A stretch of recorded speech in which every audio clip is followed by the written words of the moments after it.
Hey everyone, this podcast is part of Story Mode, the podcast network of Gamefully Unemployed. You can support us and gain access to other great exclusive podcasts at patreon.com/gamefullyunemployed.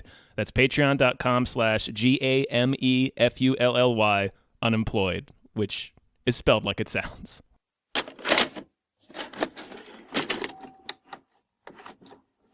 Hi, everybody! Yeah. Hello, everyone! My name is David Bell. My name is Tom Ryman. And we just watched Election. Election! Sounds like Electien.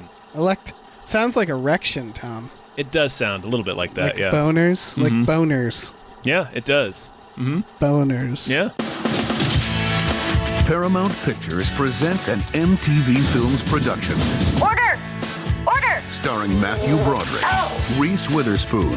Hey, what happened to your eye? What happened to your eye? Are you okay, Mr. McAllister? I'm fine. On the road to greatness. Never underestimate an overachiever. Looks like you could use a cupcake. Election. Cast your vote. Or don't vote at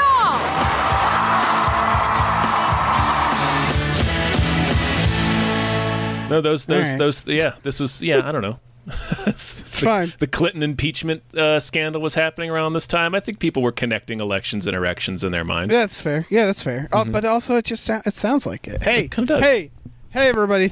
Big thanks to Harris and Millie. This is through our Patreon. Harris and Millie said you got to watch Election in the exact tone, and we said yeah. Said sure, we'll do it. Yeah. Yeah, I had only seen this movie for the first time last year. Oh, okay. Hannah showed me it. I saw this movie on a double date when it came to the theaters in 1999. Yikes. How'd that go? How'd the double date go? Very badly, Dave. I'm glad you asked.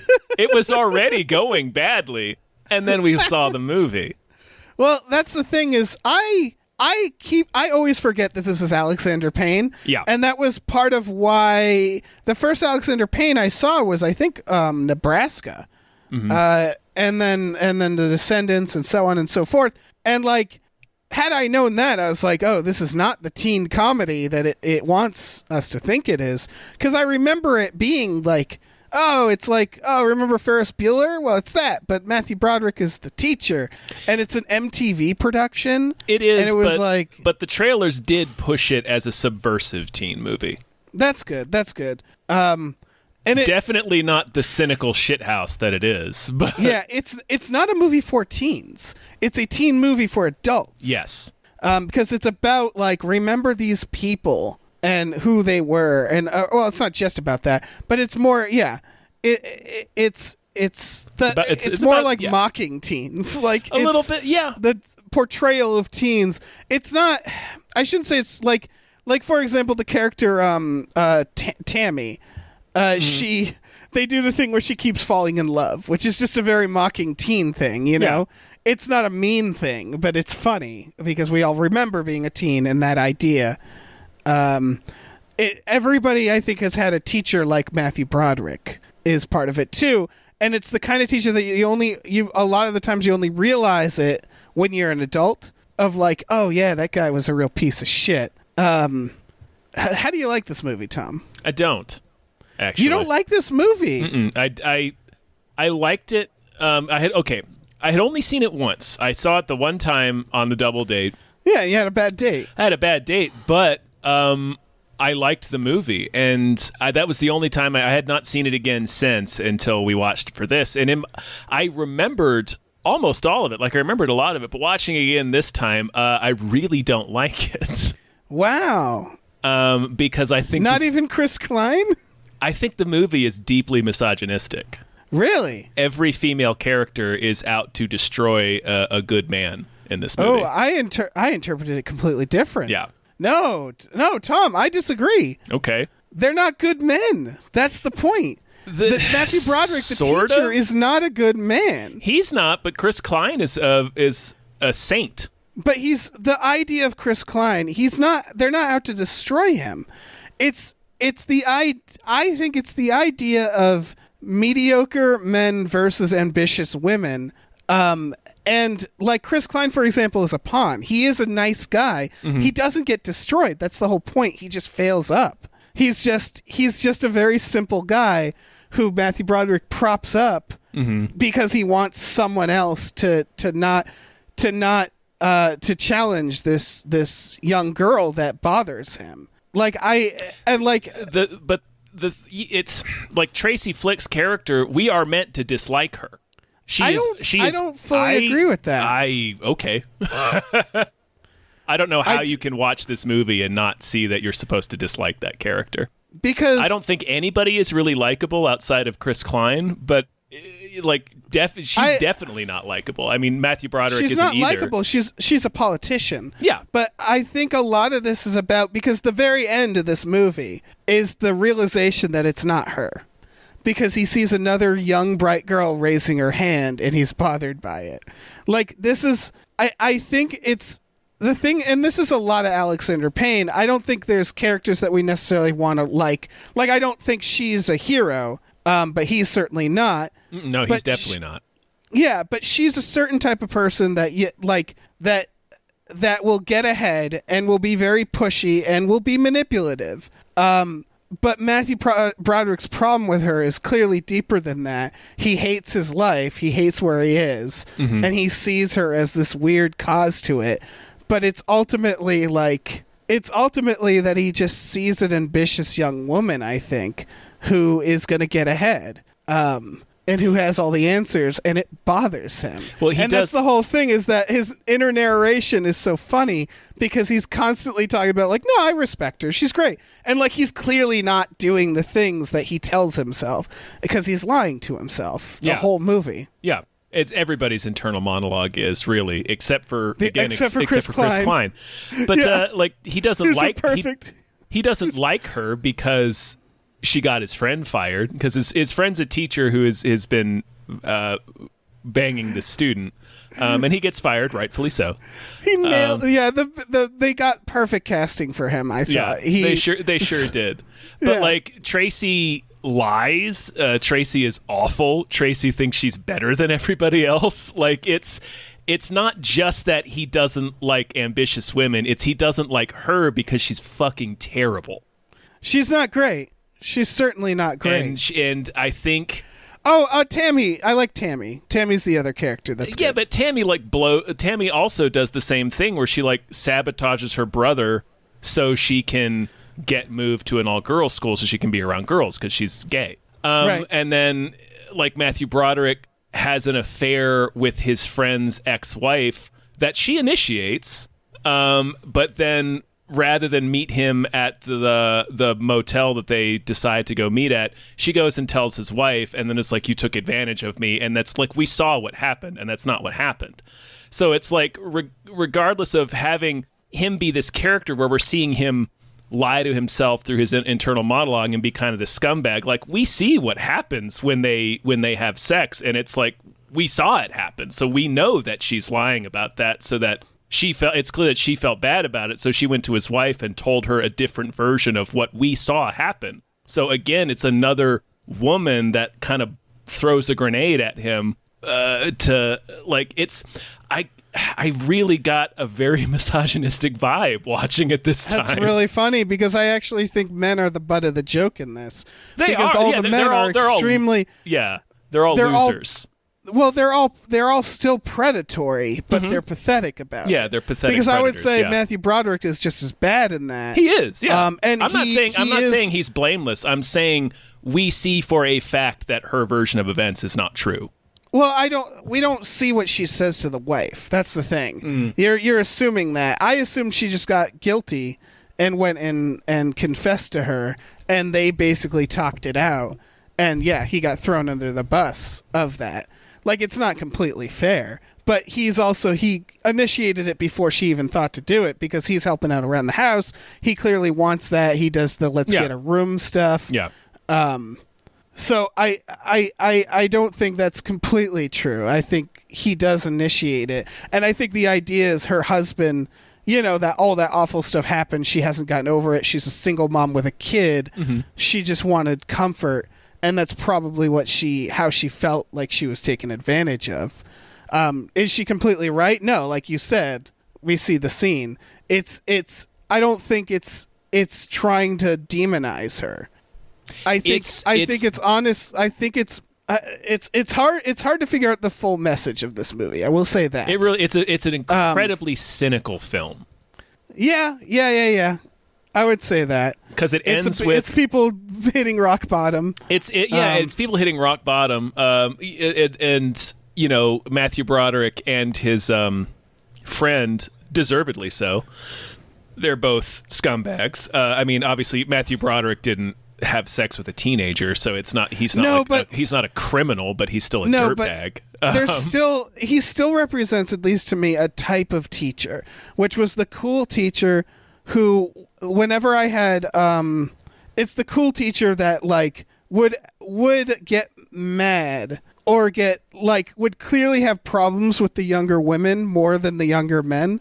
I've seen it a few times in high school, who just they're a little too close to high school and they can't get over there's the things that the bullying or the women that rejected them, and they use it to sort of bully female students in weird passive-aggressive ways. And then, of course, the teacher who sleeps with the student, that we've all had one of those. Yeah. And he definitely, there's a couple of moments where, he's explaining to us who his friend is, and he's like, yeah, Dave's one of those guys who just never got over high school. And it's obvious he's talking about himself.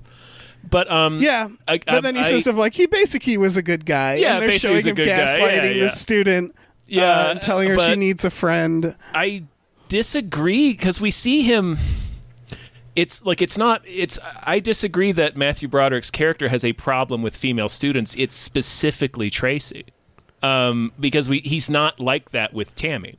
Like, he's encouraging to Tammy when she's like, "I want to run," and when she comes in to basically confess to tearing down the posters, even though he's 90% sure she didn't do it, because there's no way, she couldn't get into the school. Her explanation of what happens is real vague. Like, he tries to talk her out of confessing. It's specifically Tracy. And when he sees the little girl at the end, it's not, oh, here's another ambitious kid. It's, here's another Tracy. Yeah, that's fair. That's a fair, I would say. That's probably the intent. And we see, what I was going to say to finish out that thought of this being a cynical film is that, we see, obviously, Matthew Broderick and his friend hit rock bottom, and deservedly so, but Tracy is, clearly an aide to this Republican senator. She is going to end up probably in the White House. And she's a piece of shit, and we know she is. So it's this is a politician. Okay, so shitty, awful people are going to get ahead sometimes, and there's just absolutely nothing. And the whole movie starts out with him talking to the class about the difference between morals and ethics, and nobody really gets it right. Well, yeah. It's the whole movie is kind of about that. What's the morally correct thing to do, and what's the ethically correct thing to do? Because sometimes those aren't the same thing. And it's I still disagree with the misogyny, though, because I don't think really it's women destroying good men, because I don't think the men are good. Right. No, and it's I think the only good men, Chris Klein, he essentially, no one is out to get him for it. He's being used. Yeah, he's being used, and he doesn't care. But it was very telling to me that not a single, every female character had an agenda that involved manipulating a man. That's what stuck out to me. Not necessarily. I don't think his wife did. I think. Well, she's not a character. She has a couple of lines. We don't know anything about her. Yeah, that's fair. She has amazing pillow talk. Yeah, fill me up. Come on, fill me up. Yeah, and then, but even then, she's condescending to him. So we see, but I it's more of a device. She's more of a prop than a character, and it's more meant to show us that he's not happy where he is, because they don't really have much of a relationship. But she still treats him like a kid. They finish having sex, and she says, "Good boy, good job," and it's okay. So it's it really, and because he's the primary narrator, and he's a scumbag, but we have his voice in our ear constantly, and then we see all the women in the movie are basically just manipulating men. I got a weird vibe from it. I don't know. I don't think all the women, though. I don't think Tammy does that. Really, she does. She basically kind of ruins Chris Klein's shot at winning the election, even though ultimately the election, part of the point is the election doesn't matter. A lot of the men are manipulating women too. Like Matthew Broderick is being manipulative. The whole thing is him manipulating someone to challenge. He's manipulating Chris Klein as well. Yeah, he's also using Chris. Like I'm not saying that. What makes it stand out to me is that we, like, for the male characters, we have Chris Klein, who only wants what's best for anybody, and he honestly doesn't care. He's just a nice guy who wants everybody to be okay. But we don't have that same sympathetic character really for any of the women in the movie. Like I like Tammy. Tammy's the most sympathetic. She never does anything evil. She never does anything malicious. Like, she doesn't. She's really... more of just like a teenager who doesn't fucking know what she wants. Right. Yeah. And she's a mess. Yeah. Yeah. Like, I think she's supposed to be the character that we relate to the most, to be honest, because she's the one who tends to call out bullshit. Right. She's the one that gets up and points out, look, this election is pointless. Student government doesn't do anything. Like, this is just so these fucking nerds can put this on their transcripts when they apply to college. I'm not even going to college, so a lot of us here probably won't go to college. Like a substantial portion of us aren't planning on going to college, so what do we even care about the student election for? For sure. Right. Yeah. For sure. And like we said, everybody's lying to themselves. I think that's actually the big point of the movie is self-sabotage. And like just people constantly lying to themselves and convincing themselves that this is the direction they want. And I guess that's what it is that I guess I more feel for what's her Tracy, because we also see the way her mom treats her. And that she's clearly been awful. Conditioned her whole life. Yeah. And I think it's about making certain types of adults. Yeah. And adults that we don't necessarily like. Tammy definitely isn't an adult. Are you sure it's a Republican? It doesn't matter. It does say, it does say Republican. Okay, that is pretty perfect. Of course it would be. Because it is the making of that sort of an adult. Yeah. Chris Klein is like, you also kind of see his future. You see, he's going to own. Like, I think I read about the book, and like the original ending is that Matthew Broderick gets a job working for Chris Klein, because Chris Klein's just going to end up owning an auto dealership. Yeah, that makes sense. Yeah, I know the ending's different. I know they sort of, him and Tracy like actually have like a moment. He signs her yearbook. She has that line where she's like, "Nobody signed my yearbook." Like, I think part of my problem also because that is the aspect of her is that she doesn't have any friends. Yeah, she's not popular. Yeah, and she's also very unhappy. Yeah, but like I feel like the movie takes too long to show us that. I think. Yeah, so I can it's see like that.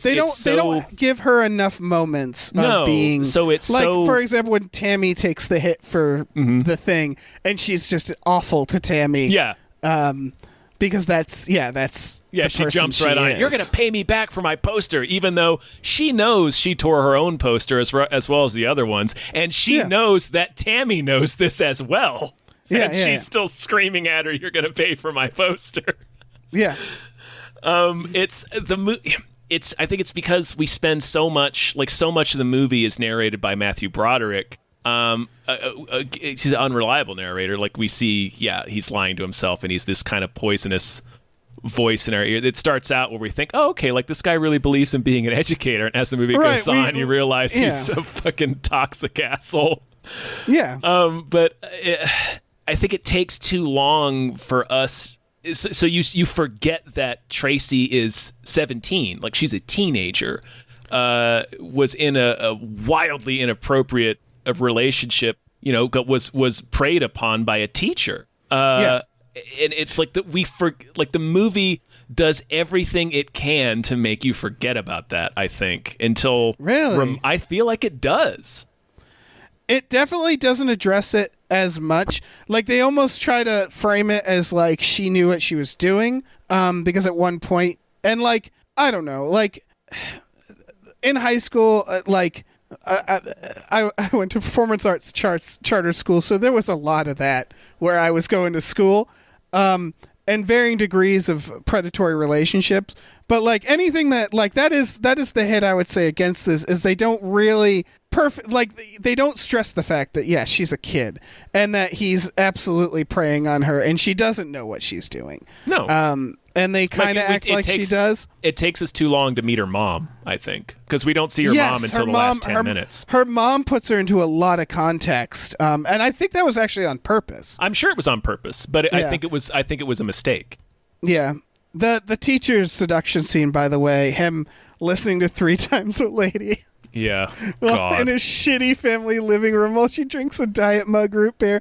I thought that was perfect. Yeah. I thought they and then him being like, we're in love. She even wants to read my novel. Yeah. It's like, you haven't written your novel. Like, they do a real good job. And like when Matthew Broderick gets busted and he calls the woman like 6 or 7 different times and leaves, and then he's like, these just agonizingly pathetic voicemail. They do a good he job. Yells at her and then ends with, "It's Jim. I love Jim. you. I love you." Like they do a good job of making it clear, at least, that Matthew Broderick and his friend Dave, the guy that had sex with Tracy, are just the most pathetic dirtbags. Like, they do a good job of that. Yeah, it's they haven't left high school. They just haven't left. Yeah, they're just they had no ambition. So they just convinced themselves. Like, we really get to see it at the end when Broderick is now a tour guide living in a basement apartment in DC, and he's like, "This is a great life. I'm still like." It's him convincing himself that this was his ambition. Yeah, exactly. And he just never had any. Yeah, it's a lot of, because even like Tracy, one of the first things in her narration, which it really is just, it really does feel like a study of how we get these people, because she says something like, it's like that thing my mom always says, the weak are always trying to sabotage the strong. Yep. And it's like, wait, what? Yeah. They all have these little fucked up things like that. Yeah.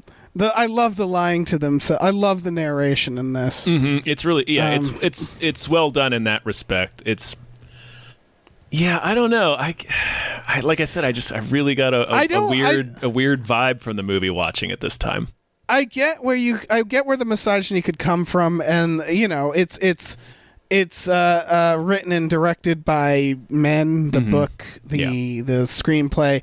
I don't think it was meant to be. I think it was. It's hard to pin down exactly what like the mission statement of this movie is, but for me, it's like I get why it's a hard movie to like, because there's nobody to glom onto.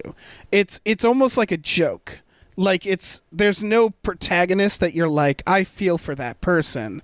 It's like one long joke where it's like the reveal that Chris Klein is the only likable person. Mm-hmm.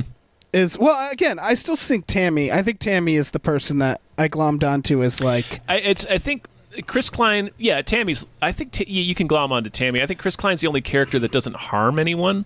Yeah, and I think it's varying degrees of self-sabotage and happiness, and like. Tammy is a very direct at self-sabotage. She's very nihilistic. She's the intentional one. Like she.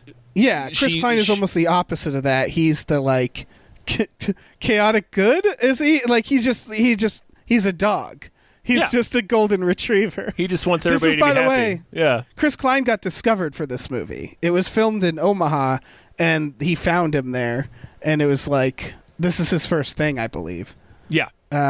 And he's killing it in this. Yeah, he's great in this. Chris Klein, we don't appreciate Chris Klein enough, I think. That bit of his narration where it's like, my leg was feeling so good and it was such a nice day that I started walking Lisa home so we could go, walk Lisa home so we could have a fuck in a hot tub. Yes. And it's just the way he says it with such bright-eyed earnestness. Like that's just his character. his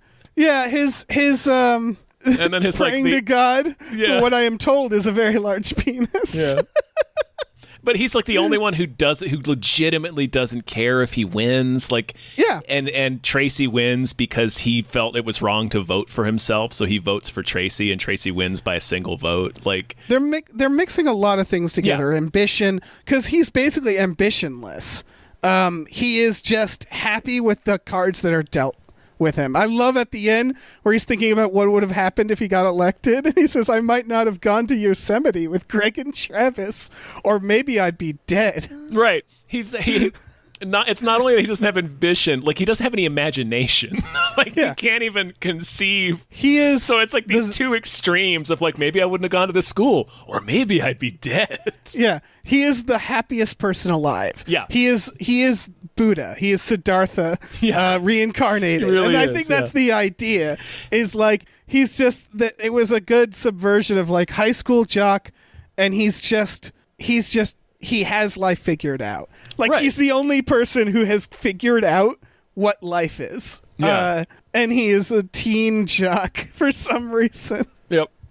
And he's perfect. And so I think it's using high school for that and involving the teachers and the realization that I think it's also part of it is the realization that we never really leave high school emotionally, like no one knows what they're doing or where they're going. And I think that's part of it is that a lot of the drama with his wife and cheating on her and stuff, it's all high school shit. Yeah. But it's adult. So it's like they never, like his wife, none of them left high school. Yeah. Maybe his wife, we don't know, but like the wife's friend, it's all the same mess of bullshit. Yeah, it's just way sadder when it happens when you're an adult. Yes. Like it's way more pathetic. And like You're I think pissing on a tree. Yeah. Outside. Yeah, his face all swollen up from a bee sting. Like there's I think another aspect of Chris Klein's character is meant to illustrate both things that are important in high school that absolutely don't fucking matter outside of high school. Yeah. Like he's really popular and he's great at sports, but he's got no other skills. So it's like, right. and then he breaks his leg. So it's like, well, he can't even play sports now. So what the hell is he going to do? And like, as popular as he is in school, what's that going to amount to? It's going to amount to a car dealership probably, or, but he's happy with that. Yeah. And he's then, going to live a happy life. So it's like, success without really having to struggle, because he is obviously he's their star quarterback, so he's good at football, but like his dad's rich, he's got all these gifts, like he kind of is handed a lot of stuff. And then Tracy on the flip side is has nothing really, no advantages, but it's all just ambition. So she ends up not really having any fun or any friends or being very happy in high school, but she is going to end up, like we see that she's on the fast track into politics and is probably going to be in the Senate or in the White House or something. Right. And that's the stereotype of what happens. Mm-hmm. I will say it's for the sake of the joke, but Chris Klein being a football star who breaks his leg and can't play again, that is devastating. Yeah. Because it is what you're saying is that everybody goes to high school with this idea of what's my future. And everybody has ambition. And so again, he's like a unicorn. I think the implication is that he ruined his future and he's accepted it now. Mm-hmm. And so he is not he is ambitionless. Well, he didn't ruin it, but not by choice. His future is lost, or what he thought was his future is lost to him, but he accepts it. Yeah. Yeah. He's past acceptance. Mm-hmm. And so now he's just like this pearl. This perfect being. This beautiful man. Yeah. Yeah. Who's again just sort of failing up. Yeah, he's just failing up. He's not particularly good at anything. He's just that's really the other nice and aspect sweet. Of it. Yeah. That's the other aspect. He's everything you should hate. That's the idea of it. And that's why I also see him as a Tracy in that regard, but he's like the pure version, where it's like you want to hate him so bad. Right. But he's not nice giving guy. you any reasons. Because he's, like you said, rich football star, but just a perfectly nice guy. Mm-hmm. But yeah, there's with Tracy, it's I think it's just very complicated because it's the idea of ambition. Like it's the stereotype of high schools. Yeah, the nerds, the people who don't have friends. Oh, they're going to be your boss someday. That's the idea, right? Mm-hmm. But are they going to be happy, complete? But people? Are they going to be happy? Yes. And she never will be. No, probably not. For sure. But it's like, should we feel good about that? Because you see, she got fucked over by all these different adults in her life. So it's like... Exactly. It's complicated. I like the part, like, for example, the part where Matthew Broderick decides to... We're not explaining this movie at all, and that's okay. This is not that type of movie. I don't think so, yeah. The part where Matthew Broderick, decides to cheat at the election at the end.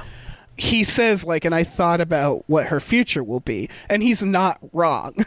That idea of, I thought about where she's heading, and that she's going to be a politician. She's going to decide so much for so many people, and she's probably going to do ultimately more evil than good. And this one moment where he can like take her down a peg. Mm-hmm.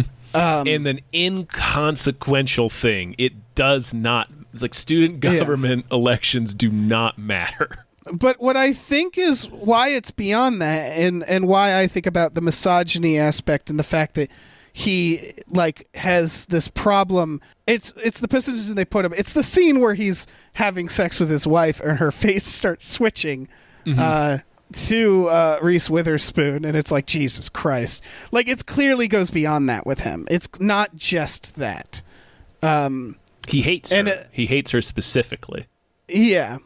So he's telling himself that he's trying to do a greater good thing, but he just doesn't want her to win because he wants to see her lose something. Right. Yeah, that's all. Because he's lost so much. Yeah. I just think part of it is it's like him pinning his frustrations with his life and with women on this one girl who isn't a good person, but isn't any different or shouldn't be than any of his other students.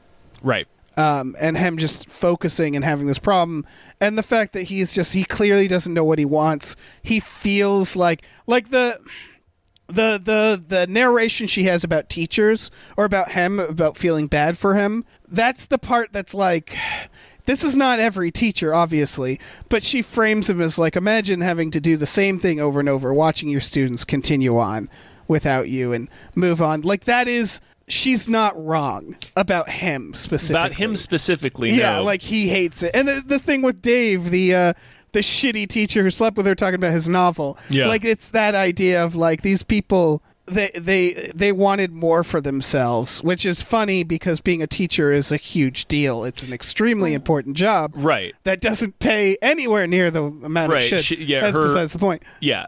Her narration is correct about Matthew Broderick specifically, but she's also... But not teachers. She's talking about teachers in general. Yeah. Right. And she also... Like, it's clear from her narration that she believes that, like, she is completely undermining the idea that teachers have any like, she's like, they get to sit there and watch their students go on and be successful. And it's like, well, the teachers probably had something to do with them being successful. Right. But have you had a teacher that hated you for your ambition? Because I have. Like, I've seen that. I have seen that version of a teacher.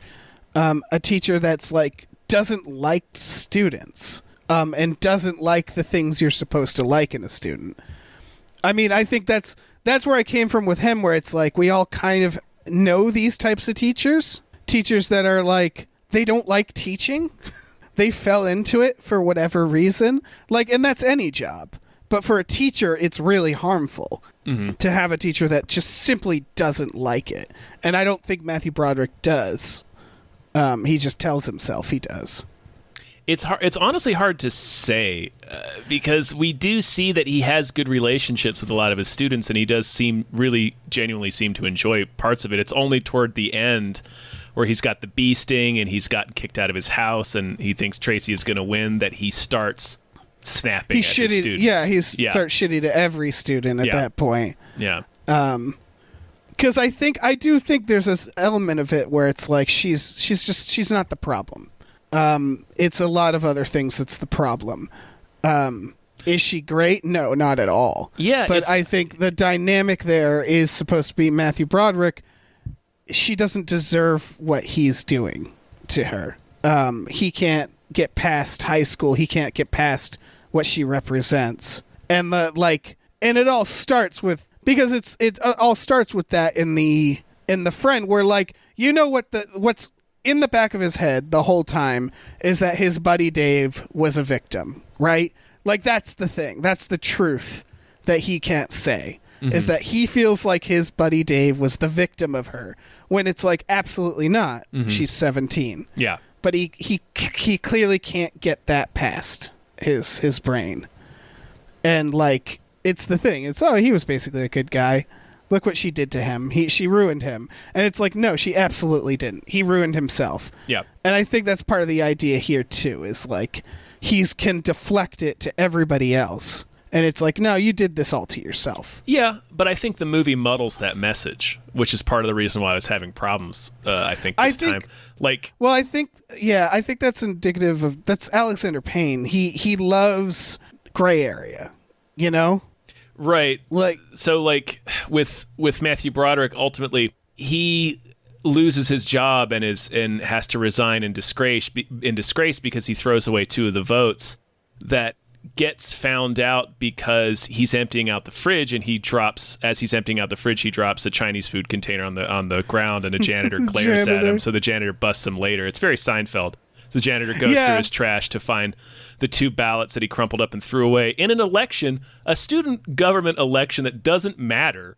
They could have easily just said, we miscounted.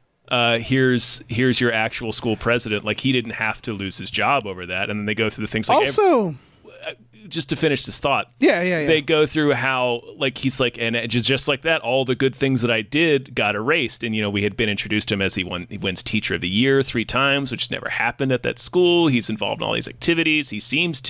We do see him have genuinely good relationships with his students. His students seem to like and trust him. And then he throws away the votes, and he kind of loses his whole career over that. And it seems very unfair. But so it's like that alongside all of these things with Tracy and how his, like, the unspoken thing he can't say, which is that he feels like his friend got railroaded. It's a confusing message. I think it's muddled. He could have lied better too, to be honest. He could have said, "Oh, I must have accidentally thrown those out." They wouldn't have questioned it. Nobody gives a shit. Yeah, it's an election that doesn't fucking matter. Yeah, it's a pointless election. He says he resigns, and it sounds like he just confessed. And I think the implication is he was at his wit's end or whatever. But it was that's the one thing I was like, you could have lied better, Matthew Broderick. But it is muddled. But I think that's part of. I guess what I like about it is it would have been really easy to make the character of Tracy be just perfect. Or blameless, or vice versa. Like, the movie could have been done from either perspective, and instead it finds they're both shitty people. Right, they're both shitty people.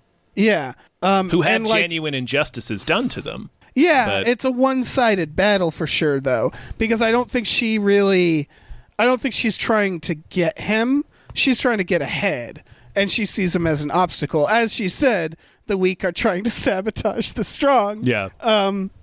And so, like, it's like she's a predator in that sense. Like, she is out to get ahead.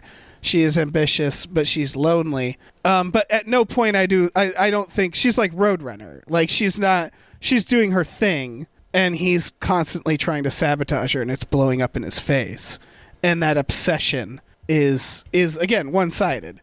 But neither of them are very good people. Right. Yeah. Again, it's hard to figure out what ultimately they're trying to say, other than you know all these people. These people from high school. Everybody here is still in high school. We're watching, like, the really shitty side of high school, because high school sucks. It's terrible. Yeah. I can see why you don't like it. I'm sure there's people listening who don't like it either.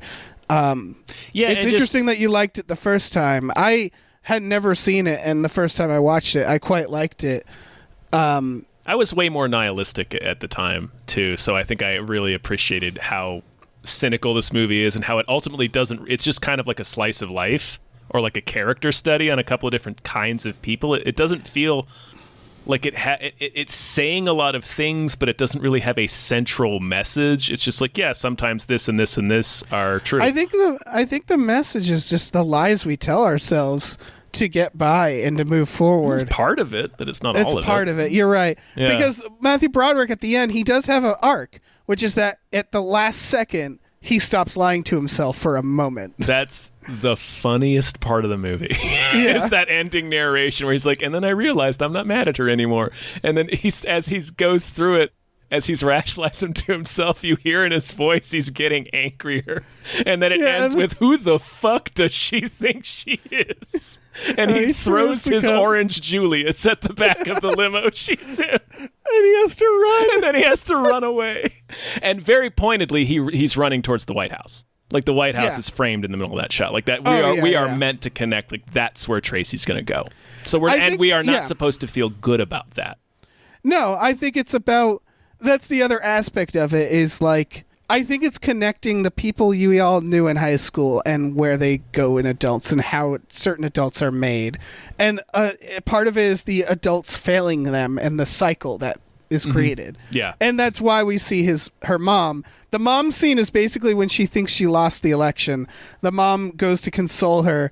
I think she offers her one of her pills, doesn't she? Yeah, she's here, take one of my pills. And then she starts thinking of maybe you should have made more posters. Yeah. Yeah. Like it was maybe something. You should have went with my idea. She brings it to herself. She's like trying to rub it in, compassionately rub in that she should have listened to her mom better. And she's also doing it like quantitatively, like maybe you should have made more posters there's no consideration that, well, maybe they just don't like you. Yeah, and also this is not the time for that. Right. It's just you console your child and say, I love you. So it's very clear that her mom is refusing to take no for an answer. Yeah. Yeah. I think that's part of why he gets canned is because the mom's in the room and it's the idea of like it's the Karen energy. It's what the children call Karens these days, where they want to speak to your manager. So like when he gets caught, it's like she probably demanded. Yeah. And then the idea they do a funny thing because it's pre-internet where his story goes viral, but he has to frame it as like the kind of thing that's on office message boards. And I'm like, office what? All right. And people email to each other, and it gets picked up as an odd news story on morning news shows. So that is how stories went viral back in the day. Yeah. Oh, absolutely. It's just funny. Yeah. Because it's 1999. Mm-hmm. And it's like, oh, God, that must have sucked. Message boards. Yeah, it's a mean movie. Alexander Payne. It's a very mean movie. It's one of the things I actually think, as a writer-director, he learned as he went, is that his later movies still are very cynical, but he'll find joy or he'll find nice things to say. Ultimately, a movie like The Descendants, which is... He makes brutal movies. The Descendants is about a man's wife is in a coma and then he finds out she was sleeping with another guy while she's in the coma and dealing with that fact. And it's like, that is dark. Or Nebraska, which is like, yeah, my old father thinks he won a sweepstakes. That's a scam. And he manages to tell really dark stories that when you leave, you kind of feel okay. And I don't think his early work, it seems, was that. Although I haven't seen About Schmidt. Did you see About Schmidt? No. I guess I'll have to watch About Schmidt. Yeah, but I think Election definitely, it's not a movie you leave feeling good. No, it depends on how cynical you're feeling, because are we going to laugh at these people? But if you're feeling compassionate, it's like there's very little to glom onto in terms of people. Well, and then it also leaves you with the thought of people like Tracy are the people that run this country, and this is how they get made. And it's like, oh, I don't feel good about any of that. And that just makes me be sad to be me now, and I'm not just sad and upset for these characters and conflicted by these characters. I'm now sad and upset in my actual life because you've shown me here is how these, like those teachers you liked in high school, here's what they were really like. The people who run this country, here's how they get made, and here's how they think. It's just not a movie that it has any interest in making you feel anything but bad, I think. And occasionally laughing. I didn't feel bad though, and I think it's just because this is a black comedy. Yes, it is a very dark comedy, and maybe it is about the mood you're in when you go into it. I never got that. Where I think part of it is also the performances are all across the board. Everybody's so fucking killing good it in this movie. Yeah, everybody's Reese great. Witherspoon, Matthew Broderick, she's so fucking good. Yeah, in this movie. Jessica Campbell, Chris Klein, they're nailing it. Everybody. Down to the point that the guy they got for Dave, that guy's perfect. I forget what his name is, but he's a recognizable character actor. He pops up and stuff. He's perfect. Again, that scene where he's playing "You'll Be a Woman Soon" while she's drinking a root beer in this, like, there's like a kid's crib in the room, and it's like, oh fuck. It's such a everything down to the art design. It's just like grim. you nailed this. It's real grim. It is grim. And the messages Matthew Broderick's leaving, it's like yeah. When he ends that, it's like, it's Jim, I love you. Like I said out loud, I was like, no, you don't. Yeah. It's like, and that's the thing that Alexander Payne, like, he also, again, like Nebraska takes, he's I think going to, or it takes place, like he likes to nail like middle America, at places in America that we don't think about. Oh yeah, because this is Omaha, right? Yeah, and like what it's like to live in these areas, like the girl going to the power lines to just like sit and look, and it's like, yep.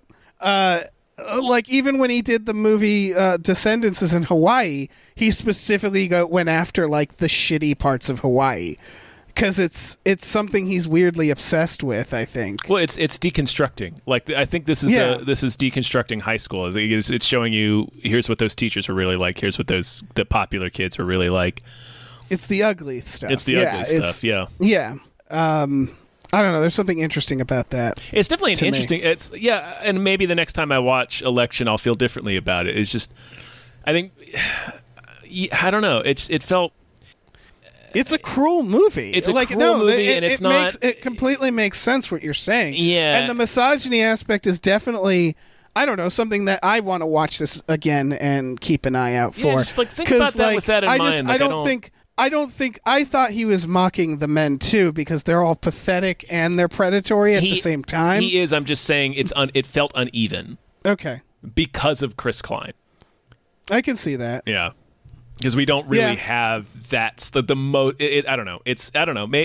Again, maybe I'll feel differently when I watch it. I feel like it's an uneven film. And like as you said, like Alexander Payne got better as he made more movies. So maybe it probably wasn't intentional, but I think the misogyny is there. At least it was apparent enough for me to really get that vibe when I was watching it this time. Yeah. I don't think there's any wrong answers here because this movie, I'd love to actually hear what people think about this movie because this movie is kind of an ink blot test. Yeah. Like it's not clear about its morality like other movies, which again is why I think it's interesting. It's a very interesting movie. It's like, it's I don't know. It's a very weird, complicated movie. It is. It's a movie like Rules of Attraction, I feel like, where no one's great. And they don't know how to market it, and they're like, I guess this is just a movie we made. And I'm not even really sure what the point of this movie is. Yeah, where like a producer watches it after the fact, and they're like, man, probably should have paid better attention to this one. This is grim. Yeah, it feels like this movie's just kind of punishing all these people for no reason. Yeah, exactly. Yeah. But again, I like Rules of Attraction, although I haven't watched that in a while. I bet it's monstrously dated. And that's, again... It's an unflinching, ugly look at school. Yeah. And like, I don't know, something about that is like a palate cleanser or like a balancer to the movies that are like, yeah, high school. I think it's neat because high school is a terrible fucking time. It's like the worst time to exist. Yeah. Yeah. If you can avoid it, like drop out of high school. Mm-hmm. Yep. You heard it here. I did that, and look at me. Yeah. I'm doing great. You're a successful podcaster. Anything else? No. I really enjoyed this discussion. This was I'm glad because when we started, I was like, I don't know if there's much to talk about if we both like this movie. There is. Yeah, there's a lot to talk about in a movie like this. Oh, that's fantastic. Yeah, the movie that is so intentionally unclear about its motives. Well, and it really is an ink blot because I've heard different people say different things about this movie. It's a really fucked up movie. If you haven't seen this movie, absolutely see it and tell us what you think. Yeah, I want to hear what people think about this movie. Okay, well, shit. Let me. This is Harrison Milley. Harrison Milley, tell us what you think of this movie. Yeah, do that. Do that thing. Thank you so much. Thank you, Harrison Milley. We love you. Mm-hmm. We adore you. Mm-hmm. Thank you. We promise not to throw an Orange Julius at the back of your car. Unless it's a limousine, then I make no promises. Yeah, I'll throw an Orange Julius at any limo. Mm-hmm. Absolutely. Yep. So this was through our Patreon. If you're interested, you can go to patreon.com/gamefullyunemployed. We have exclusive podcasts on there, like Tom and Jeff Watch Batman, Fox Mulder is a Maniac, Star Trek The Next Futurama. You can listen to all those for $5 a month. Just 5 $1 bills for 1 month. That's like the price of a cappuccino. Sorry. Just we one also watch cappuccino, movies. yeah. Just one. We watch movies every Friday night with our patrons as well. You can look into that. Just go to the website I said. Yeah. We also have a store. Go to gamefullyunemployed.com. You can find a link to our Teespring store. We have cool original artwork and designs for t-shirts, masks. Yeah, we'll probably still sell masks. Posters, mugs, stickers, all kinds of stuff. So check that out. Check it out. If and you no would. more masks. Pandemic is over, Tom. It's I just don't. over. Well, I don't know if Teespring is selling. We had them at TeePublic. I do think we have them on Teespring. Okay.